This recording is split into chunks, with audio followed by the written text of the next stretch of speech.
Witam Państwa na niezwykłej wystawie Spotkanie po latach. Niezwykłe nie tylko dlatego, że spotykamy się wirtualnie, ale również także zapraszam Państwa w podróż w czasie. Cofniemy się o lat kilkadziesiąt, a nawet sto kilkadziesiąt. W tej podróży będzie nam towarzyszył Paul Cogel, młody chłopak, Pawełek. To on właśnie po 90 latach wrócił do miejsca, gdzie przebywał na co dzień. Nie należał do hrabiowskiej rodziny, ale tu właśnie było jego miejsce na świecie. Prawdopodobnie był to jego najszczęśliwszy okres w życiu. Zobaczymy miejsca, które dziś też widzimy. Zakład Świętego Łazarza, Kościół. Obydwie te instytucje powstały z inicjatywy i przy ogromnej pomocy rodziny hrabiego. Zakład Świętego Łazarza jest szczególny też dla Pawełka. To jego dom, tam się wychował, w domu opieki dla dzieci. Spotkamy też strażaków, lekarzy, policjantów. Oni wszyscy nie pracowali dla hrabiego, ale oczywiście z rodziną hrabiego się spotykali. U strażaków zobaczymy niezwykłe zdjęcia z ćwiczeń, gdy uczyli się ratować ludzi właśnie tu w pałacu. Niezwykłe zdjęcia, unikalne.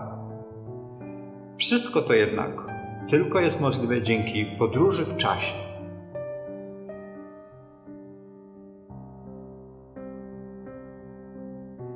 Pałac to miejsce, gdzie Pawełek przebywał na co dzień, wszak opiekował się hrabiowskimi psami. Tutaj spotkał wszystkich tych ludzi, których my spotkamy. Nianie, woźnice, pokojówki, kucharkę, prasowaczkę. Najważniejsza jest jednak młoda dziewczyna, panna Szoltysek. Najdawniejsza pracownica, która tutaj przebywała. Zmarła młodo w 1907 roku. Była poważnie chora. Rodzina hrabiego próbowała pomóc. Niestety nie udało się. Jej nagrobek na nakielskim cmentarzu to najstarszy zachowany do dziś nagrobek. Widnieje na niej zdjęcie młodej dziewczyny ubranej w piękną, białą suknię. Niestety to zdjęcie pośmiertne. Ale tu w pałacu życie codzienne się toczyło i uczestniczył w nim nasz Pawełek.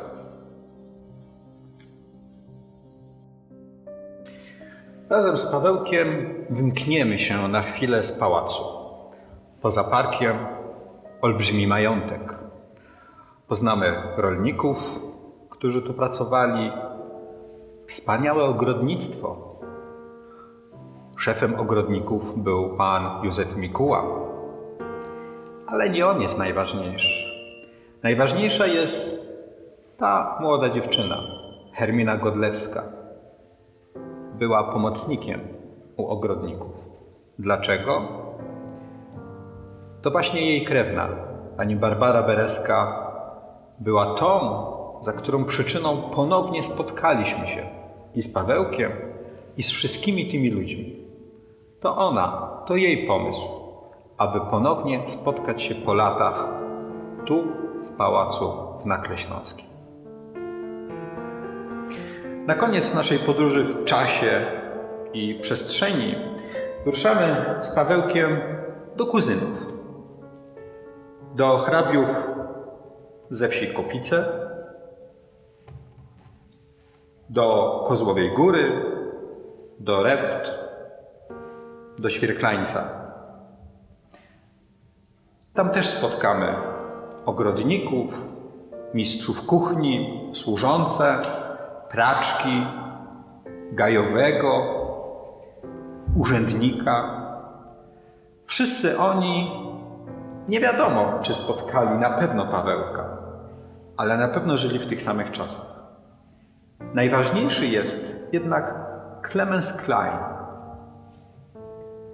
najstarszy, znany nam z nazwiska i imienia pracownik rodu hrabiów ze Świerklańca. Zmarł w 1890 roku. To jest 100 kilkadziesiąt lat temu. Podróż w czasie, spotkanie z ludźmi, których już nigdy nie spotkamy.